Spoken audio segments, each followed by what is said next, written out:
Hello and welcome to the Interior Design Business. My name is Jeff Hayward and I'm here with my co-host Susie Rumbold, Creative Director of Tessuto Interiors and a past president of the British Institute of Interior Design. We're here in front of a live audience of designers at Design Central Southwest at the Aztec Hotel and Spa in Bristol.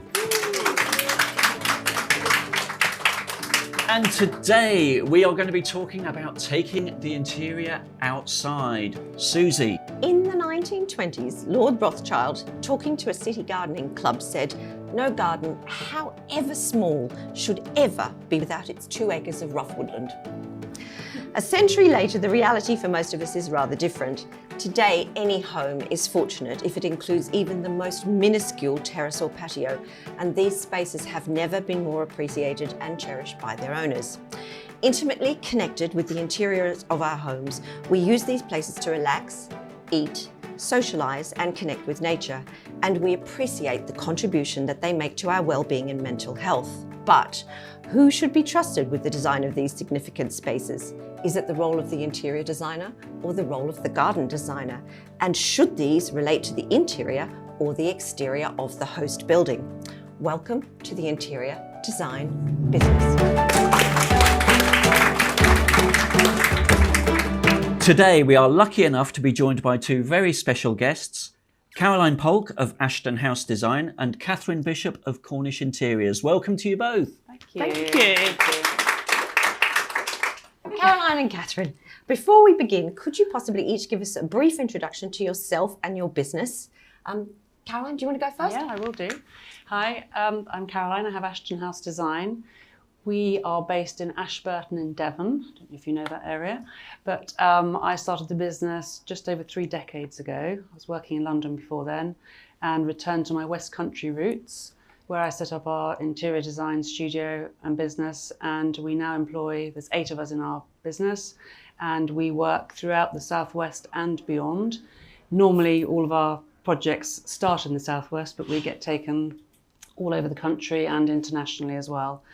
And we work in residential and commercial settings. We do quite a lot of spa designs. We're currently working on a brewery, so all sorts. So it's really interesting and varied, and we love what we do. And Cathryn. So yeah, I'm Cathryn. I run Cornish Interiors, and so 2 things. I run Cornish Interiors, and then I teach on the interior design degree at Arts University Plymouth. So I spend part of my week teaching students how to be an interior designer or an interior stylist, and then I spend part of my week running Cornish Interiors, my practice, which I've been doing for about 20 years. And we design a mix of lots of private housing, bit of work for like the National Trust. I've done hotels, offices, mostly now private housing, and kind of bit of show home and developer work.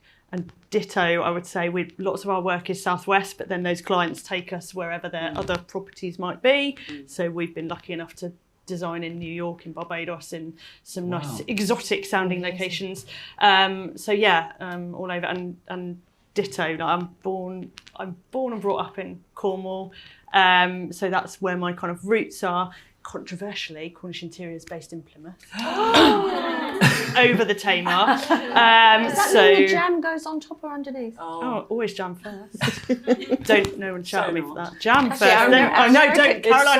Caroline, no. Scrap. That's not going to mean anything to our American listeners. And I hear, Cathryn, that you've taken on a new responsibility recently in the Southwest. Tell us about that. Yeah, I have. So I'm.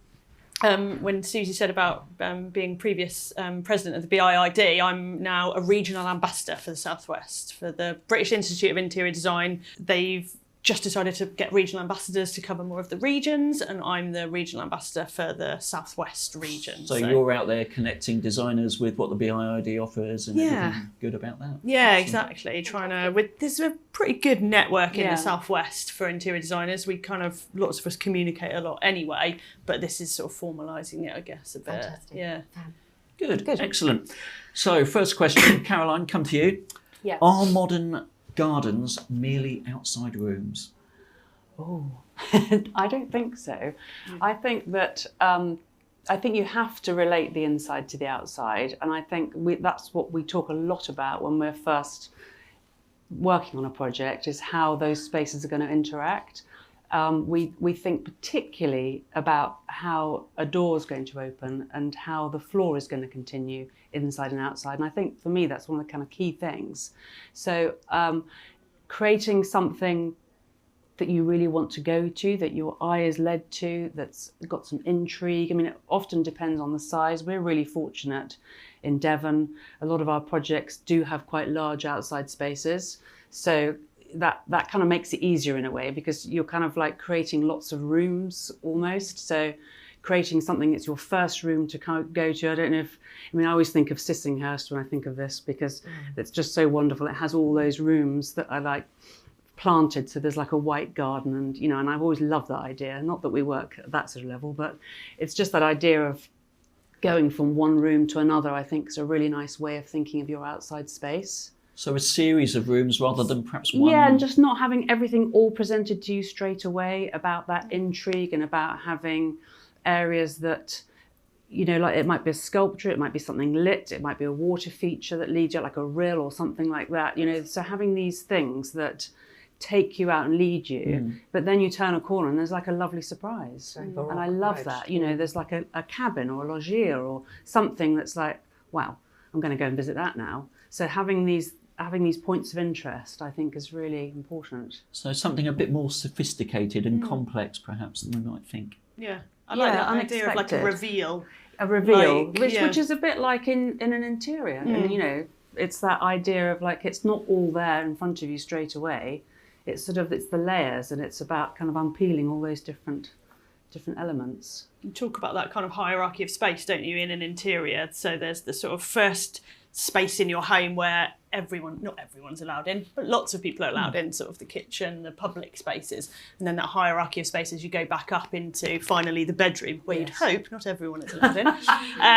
But yes, a bit more private. So I guess the garden, you could follow that same theme, totally. Right? And people kind of like maybe retaining something that's very personal to them that they actually don't want lots of people going to. Yeah.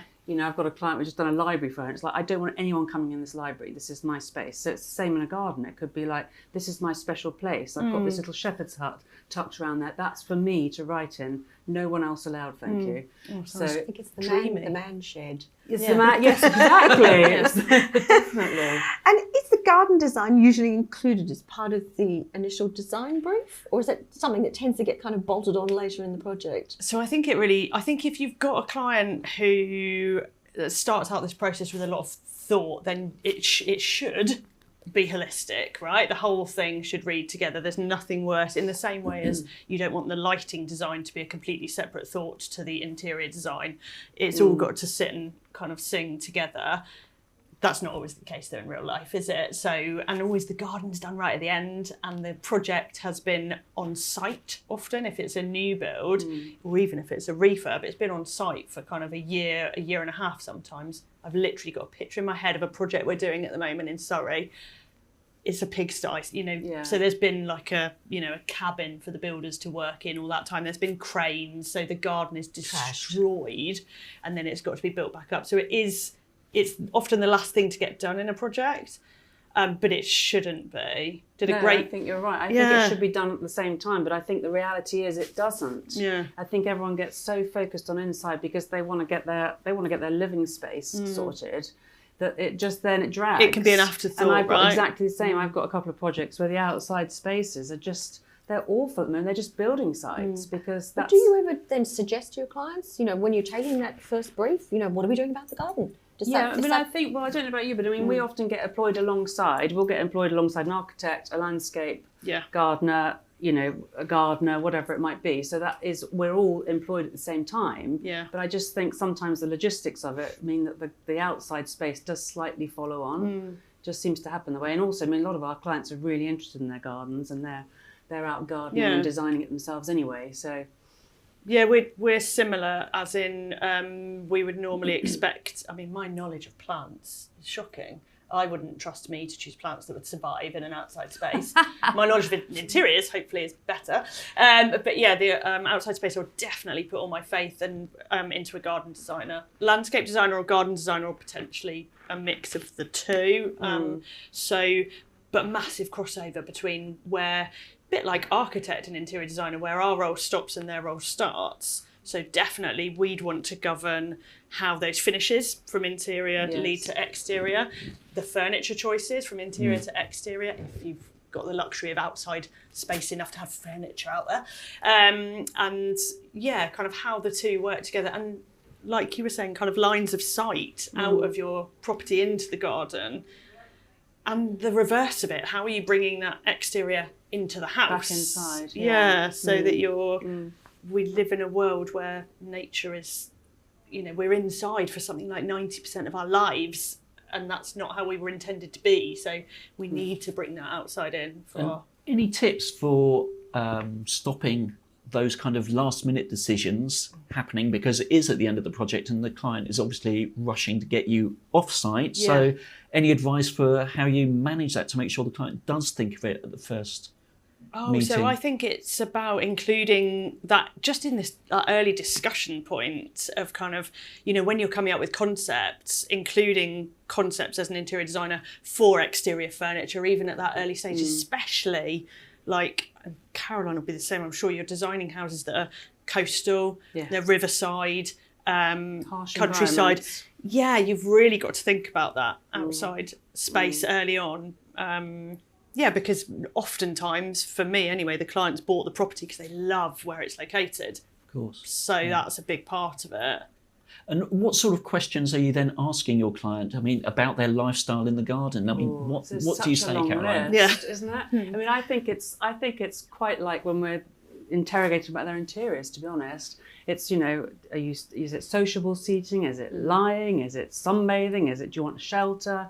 You know, do you want places for the children to play? You've got animals. Do you want to include places for, you know, chickens, guinea pigs, rabbits, you know, dogs, all of those things. Goats. Are you barbecuing? Are you cooking? Yeah. There's a massive long list, and I think that it's a massive checklist, just like when we're asking about their interior, really. You're being nosy, aren't you, from the off? You're having to learn a lot about your client and their life. I mean, that's our whole job, isn't it? Sometimes way too much information, but it's good. Whether they use a bidet or not is always interesting. What do they keep Outside? Inside or outside, Jeff? Yeah. Well, actually, outside, good point. Really handy for watering things. Dog washing. You know, so often we have hot and cold water feeds outside. For the animals, so that all of that can stay outside. Or outside and showers, especially in Cornwall. Ice baths. Saunas. You can't come in off the beach. Such an immensely long list of things that people might be on their wish list. And those would be your responsibility, not the designer of gardens? We would work with probably an architect and a gardener, landscape architect, whatever, just for all of those things. Wow.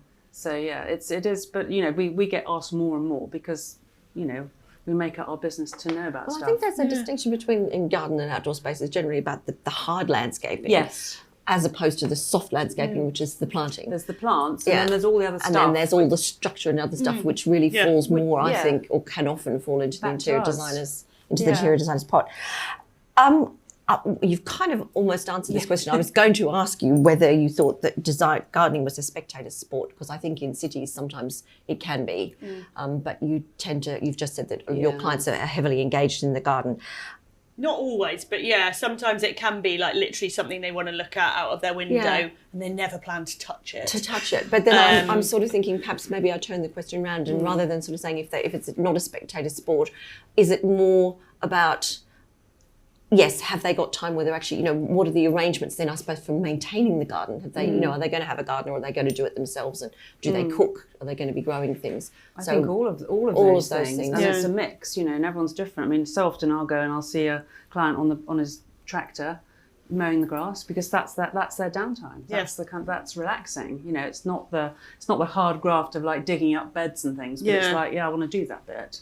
That's my thing. Or the reverse is they want it done and they want it to look immaculate forever and they never want to touch it. Yes. And you're trying to manage their expectations. Like, that doesn't it's a living plastic thing. Plants. Yeah, exactly. yeah. And what about the difference between designing for small gardens and larger spaces? Do you approach it in the same way? No, I guess it's the same as a small or a large interior. So often with a large garden or a large outside space, as in with a large interior, you're trying to find stuff of the right scale. Because actually it's quite hard to find furniture big enough for a big property sometimes and play with that scale, and ditto with a garden. We've been tasked quite a few times with finding sculpture for gardens or artwork for outside.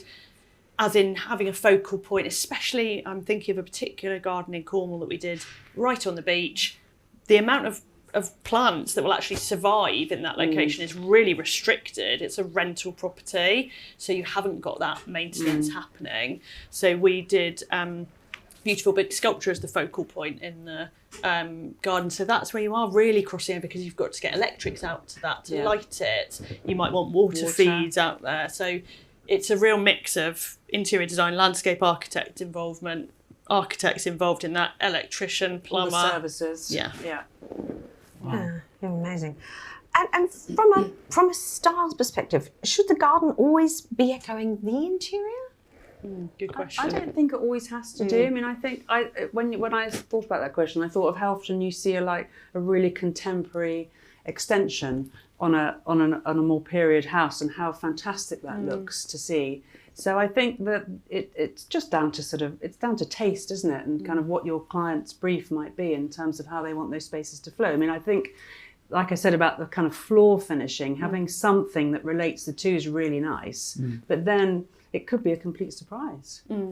So in the same way, I think it could be more interesting, maybe. And what about the host building? If you have a really interesting host building, would you be then taking elements perhaps from the exterior of the building to play with in some of those spaces, if that makes sense? I think you've got to have sense of place with it, right? So it doesn't want to feel like this garden or the house has been beamed in from somewhere else. You're drawing your inspiration. If it's a garden in Devon, it needs to have some sort of link to belong. Mainly because it might have some lovely kind of walling or something, granite walling that, there'll be things that relate. It might have some lovely saddle stones, things like that, which sort of set it in its place. Yeah, so you know where you are, and also because the planting, will survive. Well, yeah, if you're trying to put things in that won't live in that area. So the project we did in Barbados, we had to think, that was completely outside of my comfort zone of what's going to work. I didn't design the garden. No. But putting things in that space, and you have to, you have to take your link from the area. For example, in Barbados, you can't chrome anything, everything. I thought the Cornish climate, coastal climate, and Devon coastal climate was harsh. Barbados is kind of next level, with the humidity and salt just in the air. pits and goes black. Absolutely perishes. And Caroline, what other design features are you getting involved in? Presumably containers and water features and things like that. I mean, all sorts. We've done a lovely cabin in the grounds, which was really fun. We had that made locally, and that was a lovely kind of go-to place. Shepherd's huts, logiers, like outdoor dining areas. Lots of sort of water things. I mean, people do love their kind of hot tubs and saunas and all that kind of stuff now. And it's just about how you incorporate those so they're not eyesores. So so they become part of the design, really. Or death traps. Or death traps, indeed. Yeah. There's nothing where, as soon as the client mentions hot tub, it's kind of like a bit of a cringe moment, isn't it? Because you think of the sort of very heavily plasticated, they can be so ugly. Either set in or kind of cedar clad and all that kind of thing is the way we go with it. Yeah. How do you find a nice solution? Tasteful. But I'll tell you what, it's so good for you. I have one, and I just have to say, I go in it every day, and it's just the best therapy. I'm jealous. Water therapy, it's just the best. Amazing. There have been huge advances recently in indoor and outdoor furniture, fabrics, and even rugs now we're seeing. What do designers need to know in order to be able to advise their clients about products for outdoor use? I think the nice thing that's happened over the last few years is, about 10 years ago, you'd never have chosen an outdoor fabric. No. They were really ugly, but they were practical. Horrible colours and just like garish, always stripy. Yeah. And now you'd be hard pressed sometimes to tell the difference of whether or not it's an indoor fabric and outdoor. We've just done a project where we've used outdoor rugs inside because they're just too pretty, but then they get the durability, which is lovely. So, but I think it's about knowing where your project is located and educating your client about whether or not something's practical, whether it's going to last. So, and just managing their expectations that actually fabrics, even if they're fade resistant, they will have a life. Yeah. You can't leave them out all year round. You can't leave a rug out all year round. You've got to move. You've got to sort of look after things. Yeah. But there are so many brilliant fabric, things that the furniture's made from, like, you know, the powder coated aluminium, the polypropylene rope, all this kind of stuff. It's brilliant for outside. So much better than it used to be. And you don't actually always have to put a cushion on something to make it comfortable. And I think that's really important because, you know, the idea of something working with great ease, that you haven't got to do this great setup every time you want to go out and use your furniture. I think that's really important as well, because you've got all the storage issues with cushions and throws and all that kind of stuff, which is fine. You can design that all in. But it's also really nice if the sun suddenly comes out, which it sometimes does, you know, that you could walk out and you've suddenly got something dry to sit on. And I think that's really nice, and stuff that's easy to move around, provided it doesn't blow away. But, you know, that's the choice of location for your project, to think about what the climate's like. Yeah, it's thinking about, we have a big thing, especially again, Devon and Cornwall, of things need to be heavy enough to stay in place, right? If we get a howling kind of southwesterly come through, you can have a big lovely umbrella that just goes and it'll smash the house windows. You know, you really need to think about what you're doing outside, that it's practical. But I completely agree, there's nothing worse than thinking, oh, the sun's out, right, I've got to go into the garage that's going to take an hour to get everything out. Oh, it's gone again. By which time the sun's gone. And again, that's the underfoot kind of thing as well, about what that material is, which might dry a bit quicker, you know, all those kind of things to make it, you step out and it's like, I can use this space in 5 minutes. And you can do with a mix of an architect in there and a landscape designer. You don't necessarily even have to have, you can have something fairly permanent set up, like a kind of poured concrete bench around a fire pit. Exactly. That, obviously it's a little bit comfier with a cushion, but it's set up there and it looks inviting regardless, rather than unpacking and taking chairs out. But the thing you said earlier about the fabrics, that they are now so brilliant because they're kind of sunproof, you know, chlorine-proof, salt-proof, all this stuff, is that we use them a lot now inside anyway, because they're so brilliant, you know, they especially nice. In, like, you know, kitchens, window seats, conservatories, rooms that are going to get absolutely blasted, or you know, kids, whatever it might be. And then you have got that lovely relationship with inside outside, because you might repeat some of those things, so that could be your link, which I think is really nice. Yeah, no, that is a really nice idea. And you talked earlier about the view from inside to outside. So what do you do to enhance that? What advice would you have? I think it's kind of having something, you know, in your site that you can sort of focus on. I think then the lighting kind of comes into that, really important, that you sort of, and the same rules for interiors, that you're not blasting everything with light. You're creating pockets of light. You're lighting things, not just everything. So I think that goes for gardens, and it's just lovely to have something, you know, at the end of a sort of a water feature, to have something lit at the end. It's just, and it just means that you're not looking out at kind of black space as well. Well, I was going to say, because I mean, we often have modern extensions that have like a whole wall of glass, so that you are catching those garden views. But at night, that just turns into a horrible blackness, and you don't necessarily want to put curtains and make it look like a cinema. No, and you've not necessarily overlooked, you know. So it's just really nice to have some things that kind of are highlighted. And at night, especially in the countryside, when that dark is really dark, you haven't got street lights or any sort of background lighting. Some just really subtle lights. You don't need much in the garden, do you, to be able to actually see quite a lot and take your eye out. And I also really like that idea of taking your lights out. I think that's really nice because, you know, again, with our harsh kind of environments that we work in, outdoor lighting doesn't always cope very well. You know, and often you're like, it's lasted for a couple of years and now it's failed, and it's a big old job then revisiting. So I think this idea of, you know, again, all the sort of solar rechargeable lights have all just come on massively in the last few years. And there's so many lovely things that look good inside that can then be transported outside, and they'll survive quite happily outside, as long as, again, you look after them. But that inside-outside thing, I think, is really nice. And then taking stuff out to, like, I'm making my lovely environment. Wonderful LED rechargeable table lamps and things that then can become the centre of a table where everyone's eating. Just instantly. Yeah. And there's so many lovely designs to choose from. I mean, and everyone's doing them now. I mean, they're just so accessible. So. Yeah, you can get some great, that kind of festoon lighting that's really sort of indestructible, that suddenly transforms an outside space, doesn't it? I think as well, the line of sight, I don't know if you have this, often you have those sort of primary views of, like, the big windows going along the back of the house, the front of the house, straight out to the garden. But it's the sort of oblique views that I really like, where you've got kind of a ribbon window or something. Just a glimpse of something. Really subtle, and it's that sort of, you know, I don't know, third bedroom in the house that everyone wasn't that interested in at the start. It's all about the principal bedroom. Yeah, but they get and that. it's that one that has that lovely little snippet view, and it ends up being your favourite room in the house. Totally. And, yeah. Oh, that's fantastic. So then, apart from lighting, what other systems, kind of techie things, do you end up installing in gardens? Well, we talked about water, haven't we? I Yeah. think water's a big thing because I think the sound thing is really nice. I think it's lovely to have. Be able to play music outside. Music, sound of music, and then the running water. I think is just so relaxing to have. So music, so that implies, I suppose, garden speakers, does it? Sound systems? Well, yeah, it can be. Yeah. Or everything's so portable these days, isn't it? I That don't you can think take it out. But then I think it's outside rooms, right? It's having that sort of thing in your outside rooms. It is lighting. I'm trying to think of anything super techie that I've put. Or just systems generally. outside. I mean, things like, I'm just thinking about things like watering systems. Well, I was going to say irrigation is key, isn't it? Because for a lot of people, they're not there 365 days of the year. So, they need to be able to switch on a system.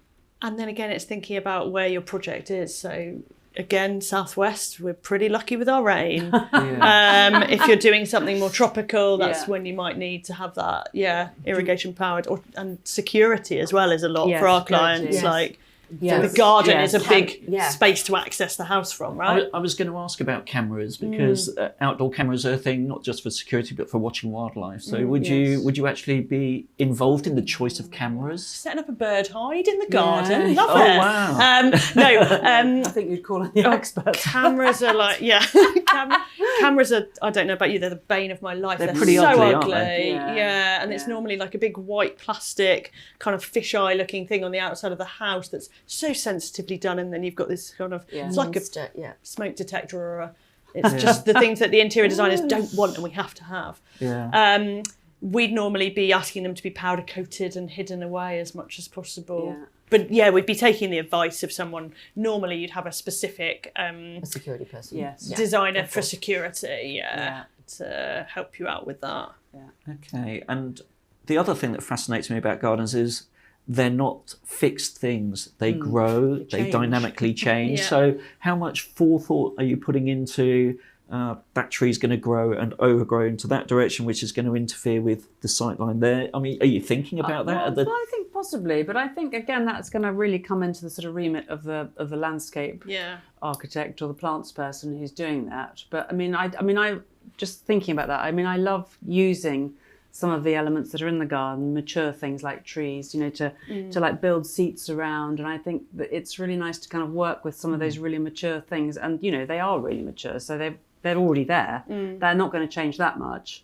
And that's a gift to you, right? Yes. As a designer, it's like, oh, that's already there. Because otherwise you're putting in trees and the client never wants to pay for the fully grown option, so right? 20 years time. Exactly. So then you're got that time. Yeah. I'm not interested at that point. No. So the client's kind of putting something in that's costing a couple of £100, and it's a shrub that you're kind of hoping is going to blossom into what you need it to be in 20 years' time.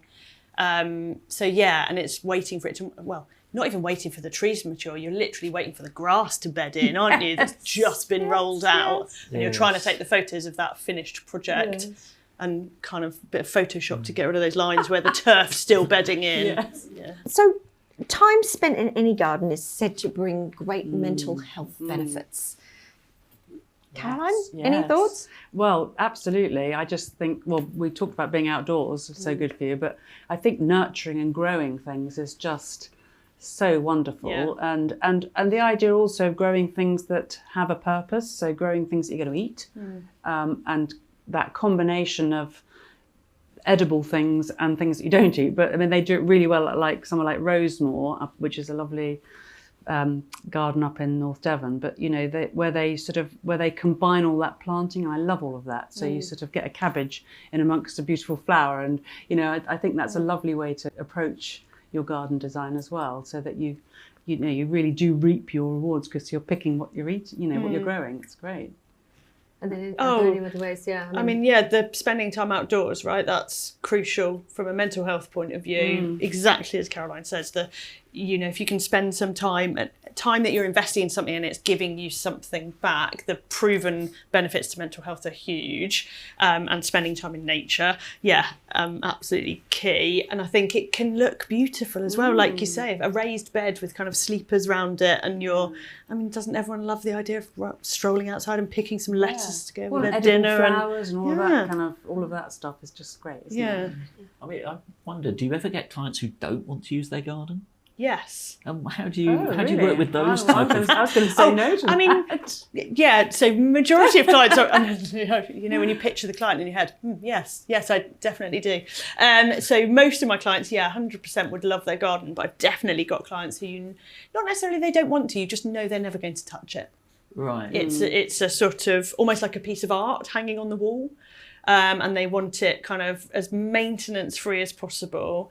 And especially if it's a rental property, quite often, the maintenance that goes into a garden is huge. Well, I suppose then you're kind of moving on, aren't you? So it's like, I don't want to invest my time and my money into that because I'm actually, I'm moving on. It's a short-term thing. Yeah. So I just want it to look lovely for the time being. But I suppose the owner of the property too wants to make sure that their tenant isn't going to inadvertently trash, you know, the plants that are there. Yes, so that has to be quite kind of low maintenance.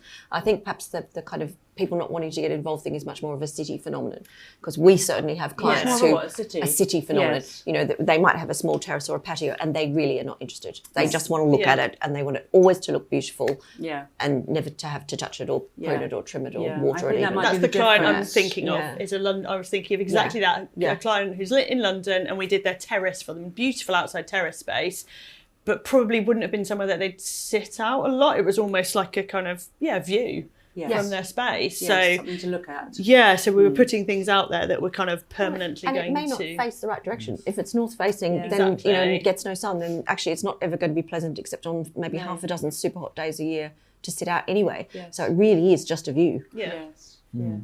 Different approach required in that case. Absolutely. Yeah. I think also kind of planting things, just talking about kind of well-being, you know, types of plants and flowers and things that attract, you know, butterflies, bees, all of the lovely wildlife, birds, and that are fragrant. Yes, and that are fragrant. All of those things just make for a really lovely experience. Yes, absolutely. It's getting to know your client again, isn't it? It's getting to know what they like. Some clients will like a really neat and tidy, very clipped garden. Others, in the same way that they'll like a very neat and tidy interior and they want their cushions fluffed in a specific way and their throws nice and neat and tidy over the arm of the sofa. Other clients like that relaxed linen, soft, lived in, lots of books vibe, which I would imagine normally passes onto their garden if they're happy with something a bit more rugged, a bit wilder. So here's something controversial. Do you think people that like that shabby chic look are the bookworms? Are they the cottage garden people? Yeah, good question. Not always. No, I would say no. I don't think you can make that generalisation. Because I don't think you can pigeonhole people like that. I was asking the question. Yeah. You know, I think there are really neat freaks who are like, you know, really intelligent, massive kind of readers and love their gardens, and then there are the people who, like you've described, who are much more kind of particular. I think we force, as interior designers, I don't know about you, I feel like I force books on a lot of my clients. As in, I think books make a house. I do too. And really soften it. And some stuff. Yes. Where's the stuff? Yes. Yeah. But I have a Kindle. I don't care about your Kindle. I want books on the shelf. Where's the life, please? Yeah. I want to see the life. Yeah. And in terms of the dynamic nature of gardens, you're also thinking about your users. So they may be children, they may be elderly relatives, or people that you're designing for, clients you're designing for are getting older. So you have to think about that as well. I think definitely. I mean, we're thinking about it so much with interiors as well, the whole future-proofing that's going on in a way that we've never had those conversations before. Everyone's really interested in, you know, okay, if this is their home for life, you know, I'm going to be here in 20 years' time, okay. Am I going to be able to turn the taps on? Am I going to be able to get up those stairs? Am I going to? I think I might just put provision for a lift in there. I'm not going to put it in for a minute, but it's there. You know, all of those conversations, and you know that spreads to outside, doesn't it? You know, in terms of steps, in terms of raised beds, you know, all those kinds of things, which are really nice things. It doesn't have to look like a it's not a decision. Retirement home, No, yeah. it's just that you're kind of designing for ease of use, which does apply to kids as well. Yeah, aging in place, I think, is like a massive thing, right? People want to be able to stay in their home for as long as they can, or move relatives in with them, or what's the term for mixed living where you Multi-generational. Thank you. Multi-generational living, Yes. exactly. Yes. And I think clients are far more aware of that. Designing, and I think the safety aspect of having kids. I don't know about you, we have a lot of clients when I'm designing who are wanting grandchildren. Their children don't know about it So badly. Okay, and the house is designed for grandchildren. So they're putting in climbing. There's a climbing frame behind that hedge. Subtle additions for a nursery for the grandchild they're desperately waiting for. I have a lot of conversations with my clients about grandchildren that their children don't even know about. Okay. No pressure, kids. No pressure. Yeah. Oh dear. And then sustainability. What do designers need to know about sustainability in gardens? I think I think just choosing things that are going to last, which again is so to do with our interior design, isn't it? Choosing products that are from suppliers who are building things that are going to last, and not just going to get something that's going to after a year outside is going to look terrible. Choose your materials really carefully so that they give you a lifetime of use, and that they're investing a little bit more early on, as in something you spend a little bit more money on your exterior furniture, same as interior furniture, but more key, I think, for exterior. Yeah. It will last you longer. So actually, something too flimsy outside is going to impact that way quicker than an interior piece of furniture. Yes. So it's really important to choose something that is going to stand the test of time. Not just treated as disposable. Out with fast fashion. What about kind of climate change and the way, I hear, I watch Gardeners Question Time like everybody else does, and, we hear all this talk about certain things not growing anymore, more plants, Mediterranean plants coming in, that kind of whole change in style of gardens, that surely has got to be having an impact on the garden rooms that we're discussing and the way they're laid out. Are you seeing that sort of change? Well, I think again, I'd probably refer to the kind of the plants people on this, because they're going to be more genned up on how things are going to cope. It's definitely changing in interiors, right? As in, we get so many more clients now looking at climate controlled interiors because they know their houses are going to be heating up a lot warmer. So lots more sort of climate control exterior, and certainly with exterior rooms as well. I think it's happening, right? And but you're right. I think it's more, again, my weak knowledge of plants. I wouldn't be the person to advise on that, but I definitely would imagine that the garden designer would be. So if you're working with clients then to get the kind of hard landscaping parts right, so that's suiting the client's brief, and you've kind of ticked all those boxes. Do you ever are you responsible for bringing in that plants person ever? Do you have garden people that you work with? We have done, but I mean, often our clients will have they put their team together. They get their architect, their interior designer, their landscape architect, their gardeners, and that they bring all of that team together as one. Yeah, sometimes it's client choice, sometimes it can be architect's recommendations, sometimes it's ours. Often, especially I think in the southwest, if we've got clients who are second homeowners and therefore don't know the area, we might be asked to put someone forward there. So it tends to be that the architect's appointed first, right, then us. Sometimes about the same time, and then the client sometimes will think about the exterior, or we might suggest that's not our area of expertise, this is the person I would recommend. Are those happy collaborations, or do you find there's a bit of treading on toes that goes on? Oh, I tend to find with garden designers it's peachy, it's more the architect. Is that bad? Yeah, I think it's less so now. I think if you'd have asked that question a decade ago, I'd have said, it can be tricky. But I think now everyone expects to work in a team. Yeah. Everyone expects there to be an expert in their field, and I think that's just how it should be, and it's lovely. And it's lovely having a conversation with someone who's going to do all that planting and presenting your interior schemes to them, and for them to understand what you're trying to achieve, and then have that dialogue, because at the end of the day, you're all trying to get the best outcome for the client. Yes. And so having all of those experts working together is just a dream. Yeah. And it's lovely when the client says, oh, you're all playing nicely together. And yes, we are. And that, you know, why shouldn't you? It's not a competition. Yeah, and also it's experts in their fields. Like we, in the same way as Caroline and I both said, we would get a garden designer in. We're not experts necessarily on plants. You wouldn't expect the garden designer to come in and do the interior. No. So it's very much kind of use your skill set to its best, and having those conversations really early on Totally. with the architect, with the lighting designer, with the contractor, with the garden designer, of where your remit stops and their remit starts. And that varies, that grey area in between varies from project to project, doesn't it? So I think it's about being really transparent, isn't it? So everyone understands. I'm going to be doing the architraves, or I'm doing the skirting. Yes, all of that. Design Doors who's responsibility doing that. matrix. Yeah, exactly. We will do those. Yeah, and but also Caroline's joining it doing the hot up. tub. Yeah, I'll do a hot tub. Caroline's in charge of I hot really tubs. recommend a hot tub. I'm a convert.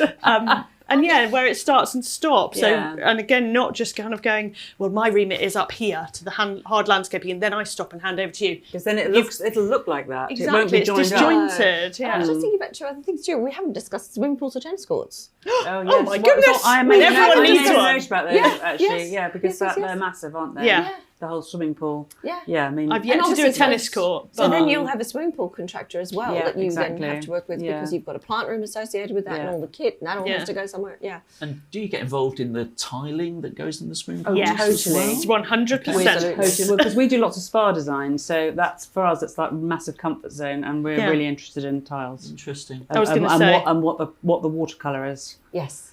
Yeah, So, I don't want and what you step out onto and how that then goes, and you don't fall over and slip over because it's slippy. You know, all of those things. Yeah. I don't want a dolphin. I don't want a dolphin. No dolphins. On the bottom No of the dolphins pool. allowed. No, thanks. No. A swan? No. No, I'm not interested in one either. Don't want any of those. No. The Save nicest, those for the natural world. Yeah, I like a really nice like a really nice dark green pool tile, so it Like looks teal, like a kind of like mountain dark pool. teal, yeah, so it feels nice. I think kind but of not too dark that it looks like you're not swampy. You can't you don't see know where the you're bottom, going. Yeah. Yeah. So 100%. We definitely want to be involved in tiles, please. Fascinating. Okay. Okay, last question or? Last one. Okay, fine. So, what is the one piece of advice you'd give to an interior designer looking to undertake a garden design for a client? Yeah, okay. Have a really good... So if you're going to tackle designing a garden, gen up. I mean, for me, my one piece of advice would be like get an expert in. Get them to do the exterior with you because it would just be...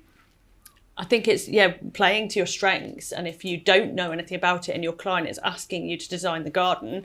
hands up and say, I can't, but I know someone else who can help with this, and this is where we'd cross over, but I'm not going to take it on wholly myself because it's not my area of expertise. That would be I totally my agree. I was advice. going to say exactly the Yeah. same. Get the expert in to work alongside. But I also stand by what I said earlier about making arrangements that are easy to kind of access and use straight away. I think that's really important. I think that's a great tip. Because of our climate. Yeah. You know, if you live in the kind of sunny Mallorca or something and it's always dry and lovely, it's fine. But you know, for us, it's these kind of suddenly there's an hour opportunity, isn't there, to get out and do it. So quick, throw the cushions out, we're out. Have it ready to Or go. just to be able to wander out with your book and your cup of coffee. And sit straight away. Yeah. Yeah. So that would be my key. Or your Kindle.